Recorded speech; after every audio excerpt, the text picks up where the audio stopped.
préciser toutefois la manière dont les chaînes du service public se partageraient la tâche. Monsieur Fabius répondait ainsi aux députés qui participaient au débat sur la motion de censure déposée vendredi dernier par l'opposition au sujet du projet de loi sur la presse. Projet sur lequel, on le sait, le Premier ministre a engagé la responsabilité de son gouvernement. Le débat à l'Assemblée, Daniel Brem et Jean-Louis Le Senne.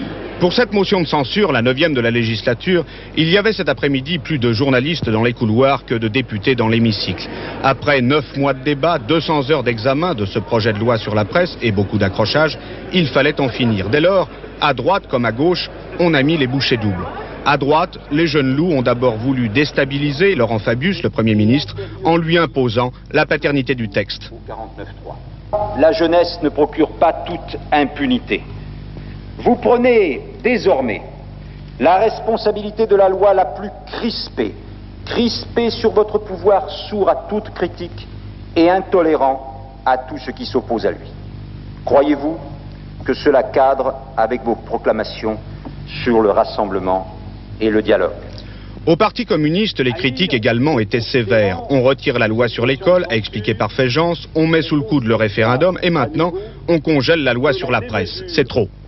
L'antiparlementarisme est alimenté par l'obstruction systématique et maintenant institutionnelle de la droite, ce qui ne cesse de nous inquiéter.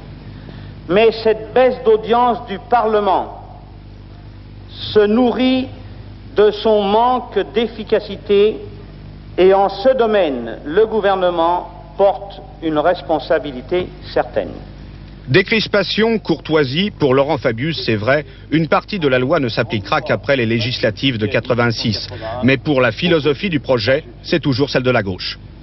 Doit-il, oui ou non, y avoir des limitations à la concentration financière et au trust dans la presse? La réponse, là aussi, est positive. Comme, je le pense, c'est le cas dans toutes les démocraties.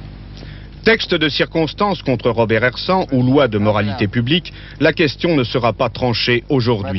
L'utilisation de l'article 49 de la Constitution n'aura servi qu'à pousser un peu plus chaque camp dans ses retranchements, mais permis à Laurent Fabius de rendre à Pierre Mauroy, son prédécesseur, un hommage appuyé et remarqué.